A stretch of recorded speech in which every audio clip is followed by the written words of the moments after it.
Bonjour, je reviens encore avec une nouvelle vidéo pour le même sujet, parler de Jésus-Christ. Alors, après la première vidéo que j'ai pu faire, j'ai eu un retour particulièrement qui m'a touchée et que je voulais partager avec toutes les personnes qui vont m'écouter. Et je crois que ça peut aider de nombreuses personnes. C'est des questions que cette personne se posait et elle a osé me dire, je suis vraiment contente qu'elle se plaisait dans sa religion musulmane et en tout cas qu'elle avait des questions et qu'elle souhaitait faire un débat. Et je lui ai répondu que pour ma part, je ne ferai jamais de débat pour parler de l'amour de Dieu parce que pour moi, être avec Dieu, c'est une relation intime qu'on a avec son Dieu. Il y a pas, je ne vois pas comment on peut faire un débat sur ça. Non. Je lui ai expliqué que moi, je fais des vidéos. Mon but, c'est de parler de la parole de Dieu, de parler de Dieu, afin que les âmes puissent être sauvées. Et du coup, je lui ai envoyé un passage de Romains 10, 14 qui dit comment donc invoqueront-ils celui en qui ils n'ont pas cru? Et comment croiront-ils en celui dont ils n'ont pas entendu parler? Et comment en entendront-ils parler s'il n'y a personne qui prêche? Donc, elle m'a demandé d'expliquer ce passage. Donc, je lui ai expliqué qu'en fait, pour invoquer Dieu, il faut croire en Dieu déjà. Et pour pouvoir croire en Dieu, il faut en entendre parler. Donc, c'est pour ça qu'il y a des personnes qui témoignent. C'est pour ça que je témoigne de Dieu, afin que les personnes puissent entendre parler de lui et pouvoir l'invoquer. Donc, ensuite, elle m'a posé la question. Elle me demande qui est ton Dieu? Je lui ai répondu, c'est l'Éternel. Elle me dit, mais c'est pas Jésus qui est ton Dieu? Je lui réponds que Jésus, c'est l'image parfaite de Dieu. Et elle me demande si, pour elle, tous les chrétiens, c'est Jésus notre Dieu. Donc elle m'a demandé, elle était étonnée que je lui ai répondu que c'était l'Éternel. Et je lui ai répondu que Jésus-Christ, c'est l'image parfaite de Dieu. C'est vraiment, c'est le premier fils de Dieu. Et elle ne comprenait pas, donc j'ai essayé d'expliquer, parce que tout ça c'était en message, c'est pas trop facile. Donc je lui ai expliqué que, au commencement, que l'être humain, on a été créé, les premiers hommes, nos premiers parents, Adam et Ève, ont été créés à l'image parfaite de Dieu. Ils étaient créés aussi à l'image de Dieu. Donc, elle m'a posé l'autre question. Voilà, elle me répond, non, l'Éternel est trop grand pour avoir un fils. Et elle me dit de développer, en fait, de ne pas expliquer comme ça par mes propres arguments et tout. Donc, je lui ai dit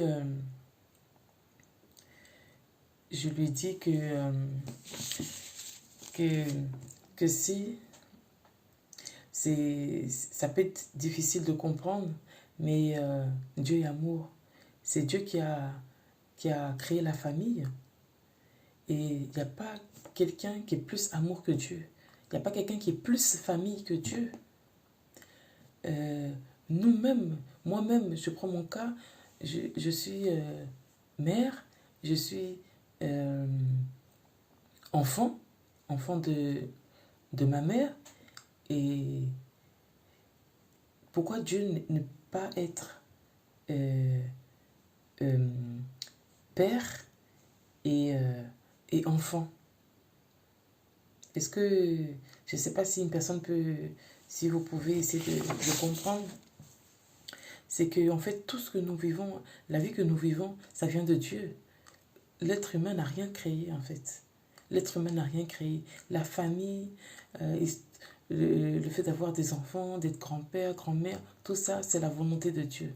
C'est une grâce de Dieu. Et, et Dieu, il est lui-même, il s'appelle l'amour. Donc, j'ai les arguments que je vais noter, que je vais envoyer des tests bibliques pour aider les personnes qui ne comprennent pas à comprendre ce que je veux expliquer, ce que je veux dire. Elle me demande...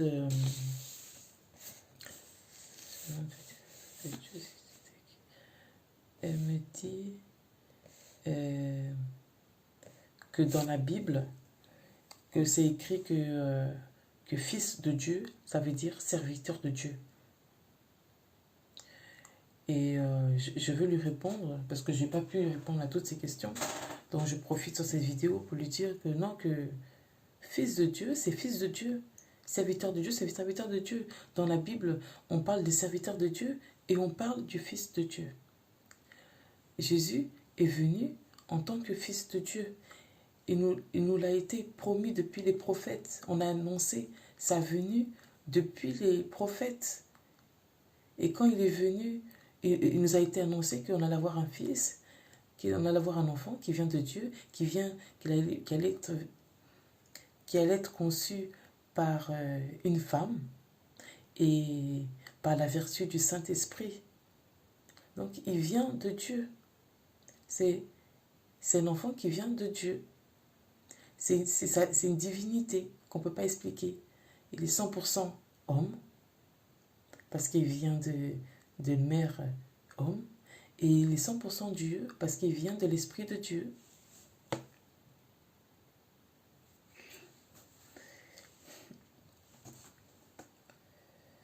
Et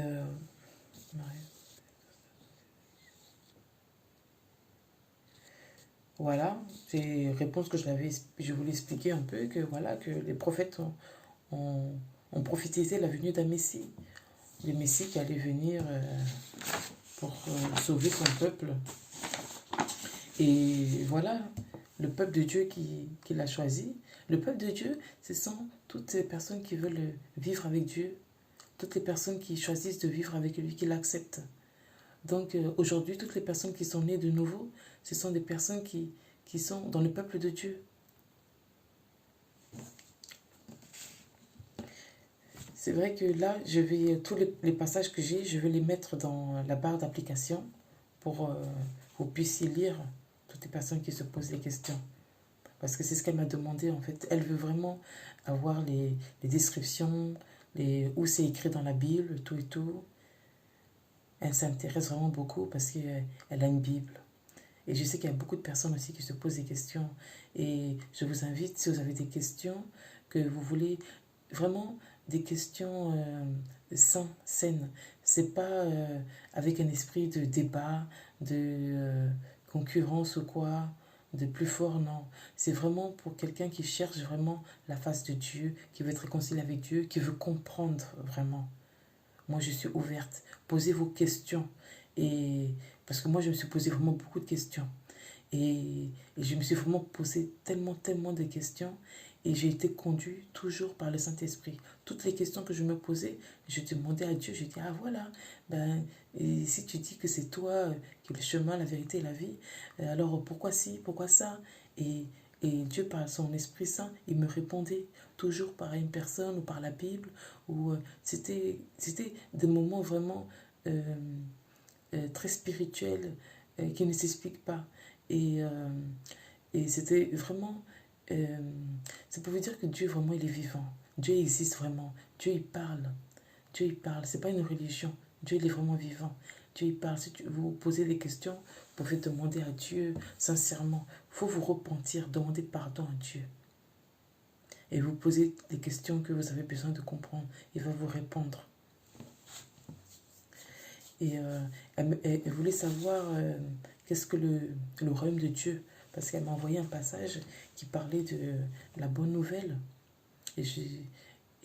En voulant me répondre à une question, et je lui ai posé la question, mais qu'est-ce que c'est que la bonne nouvelle, alors, le royaume de Dieu, parce que tu me parles de ça. Elle me dit qu'elle veut savoir mon explication, qu'elle ne sait pas, que dans le Coran, on ne parle pas de ça. C'est là que je lui ai expliqué que le royaume de Dieu, c'est Jésus.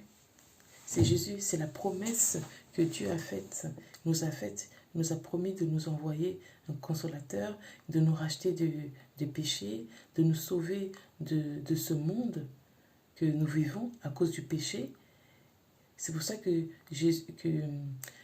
Jean-Baptiste est venu préparer le chemin de Jésus. Il disait, repentez-vous, car le royaume des cieux arrive, est proche. Il disait ça en parlant de Jésus, que c'est Jésus qui est le royaume des cieux, en fait.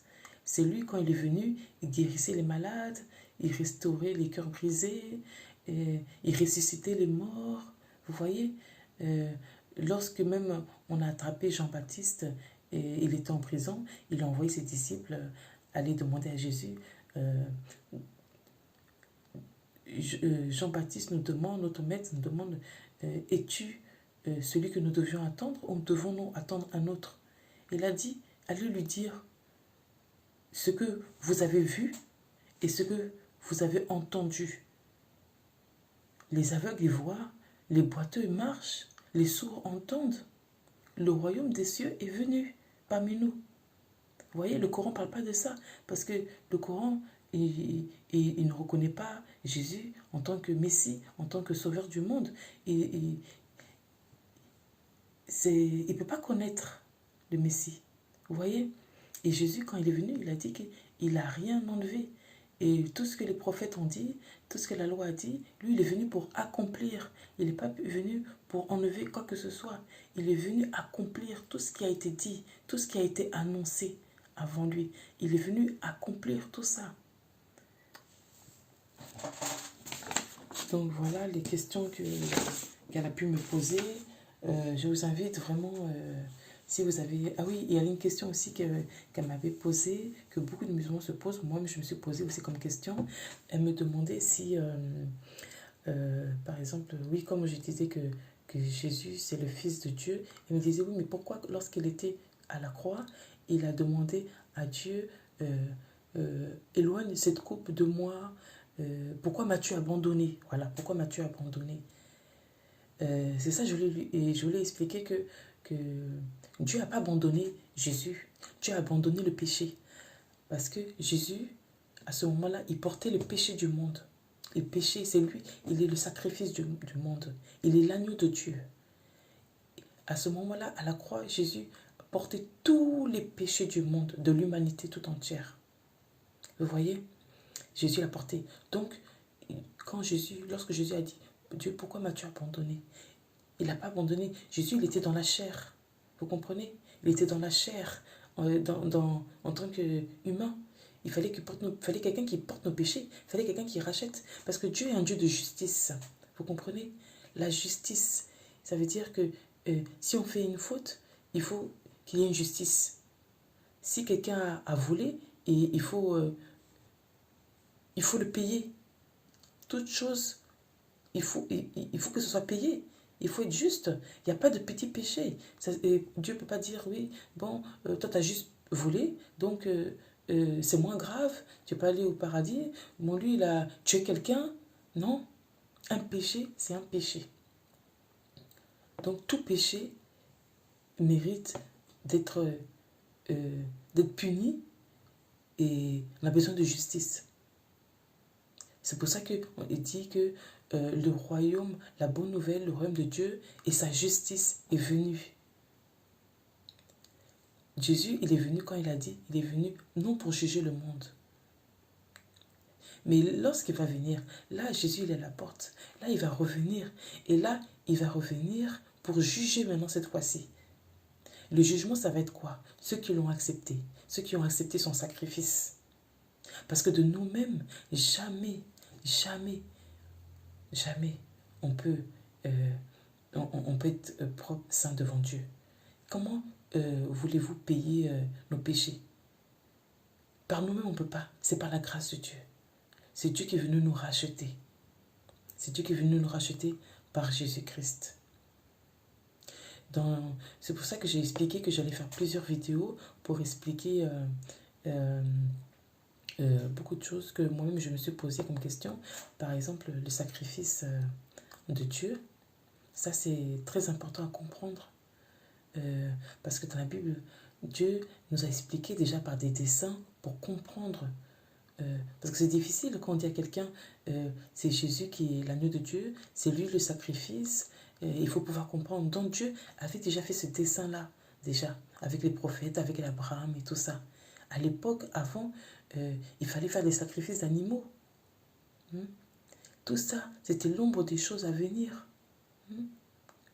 J'avais expliqué la dernière vidéo, ma première vidéo, que Dieu avait demandé à Abraham son fils unique.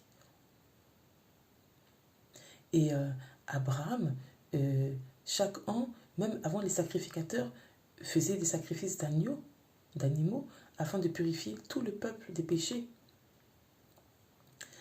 Et nous voyons même aujourd'hui, même les sacrifices, on voit que c'est puissant, que ça a de la force, que ça a de la puissance. On voit tous les sorciers, ils font des sacrifices. Et le sacrifice parfait, le sacrifice agréable à Dieu, le seul sacrifice agréable, c'est celui de Jésus-Christ. Sans ce sacrifice-là, si vous n'acceptez pas le sang de Jésus qui vous lave, jamais vous ne serez réconcilié avec Dieu. Jamais. C'est impossible. Jésus, c'est le seul médiateur pour aller à Dieu. Il y a beaucoup de chemins pour aller à Jésus, mais il y a un seul chemin pour aller à Dieu, c'est Jésus-Christ de Nazareth.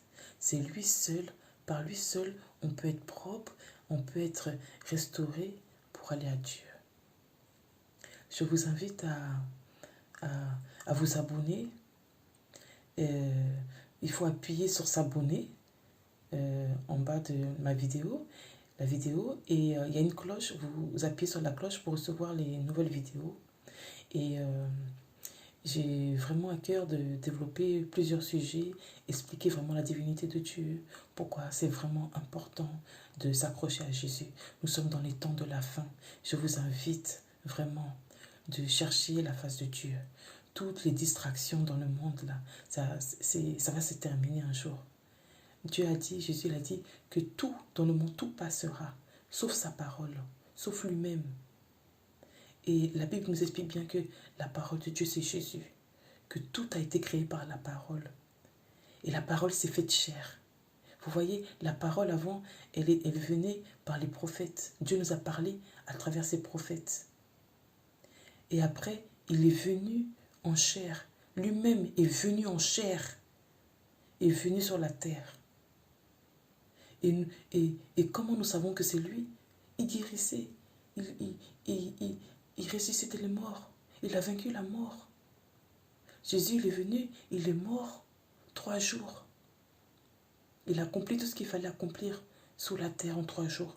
Et il est ressuscité victorieux.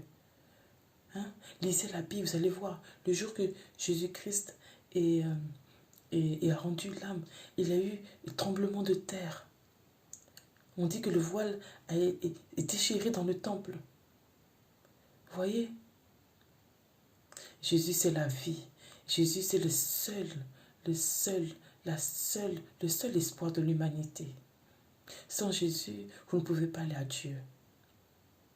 Jésus, c'est en lui que vous pouvez être restauré pour aller à Dieu. Je vous invite vraiment à vous humilier, à demander pardon à Dieu, de se révéler à vous, afin qu'il vous montre le chemin à la vraie vérité. Ne cherchez pas la gloire de l'homme, la religion, parce que j'ai pu faire ça de moi-même. J'ai appris à apprendre tant de sourates, tant de poésie, tant de ci, tant de ça. J'ai pu jeûner tant, j'ai pu faire ci, j'ai pu faire ça. J'ai appris tant de choses, de paroles, quoi. Non, tout ça c'est pour glorifier l'ego, l'être humain.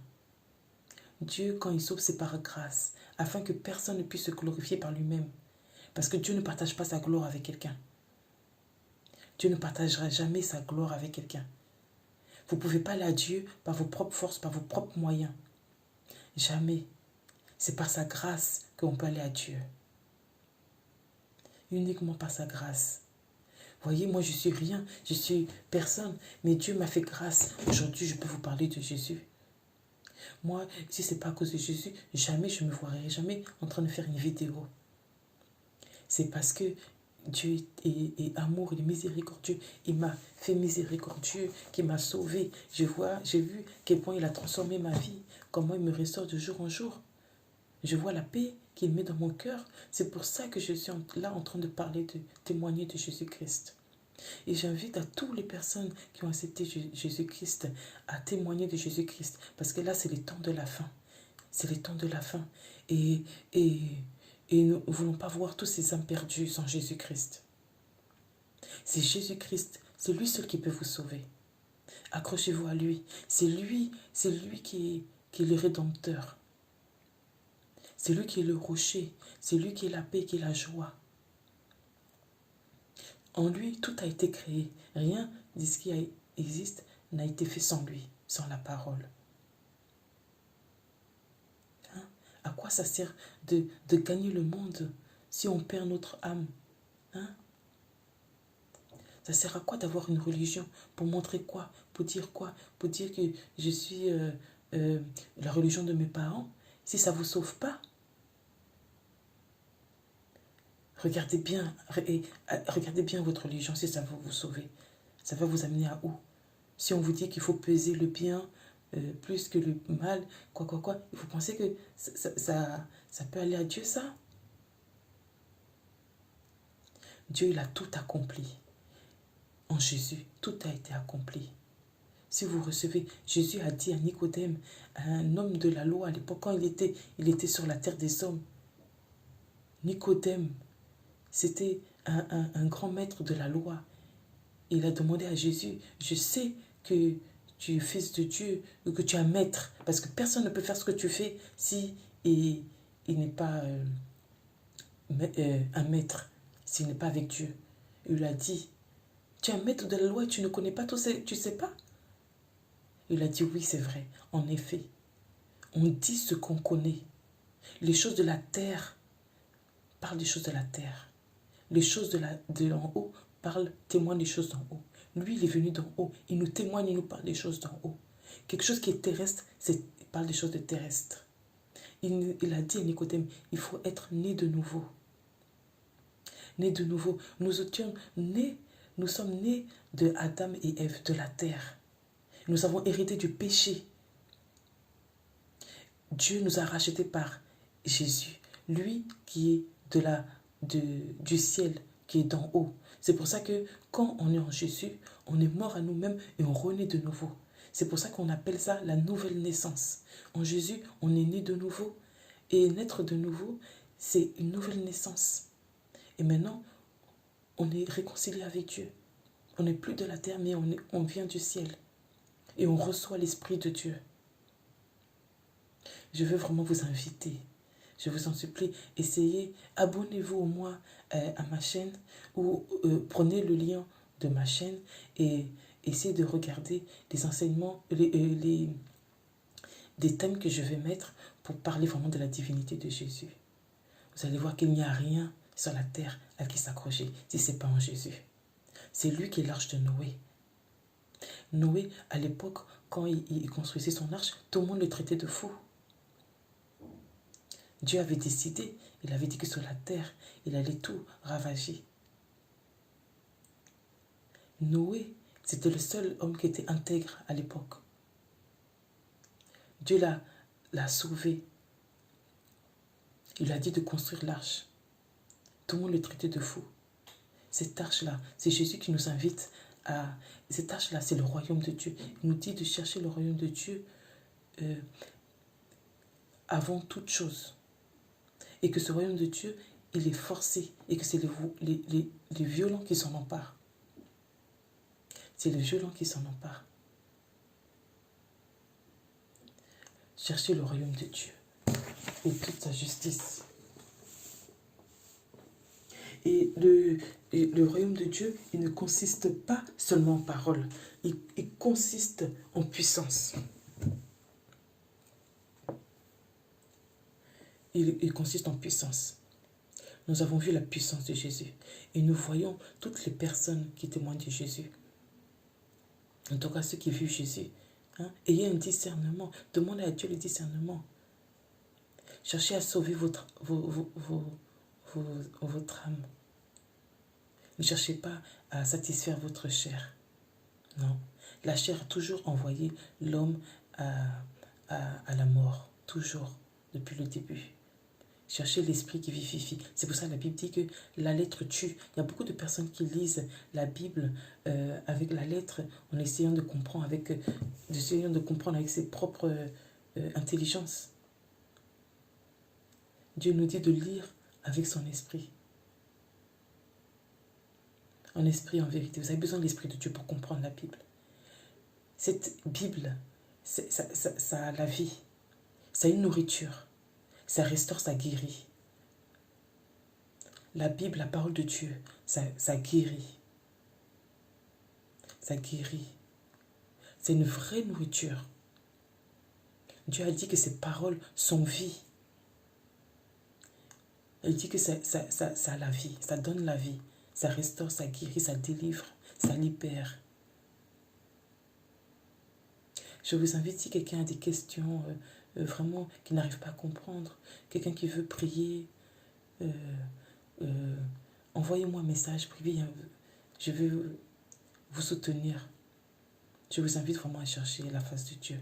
Repentez-vous, demandez pardon à Dieu. Parce que Dieu a dit que tous ont péché, tous sont privés de la gloire de Dieu. Tout le monde a péché.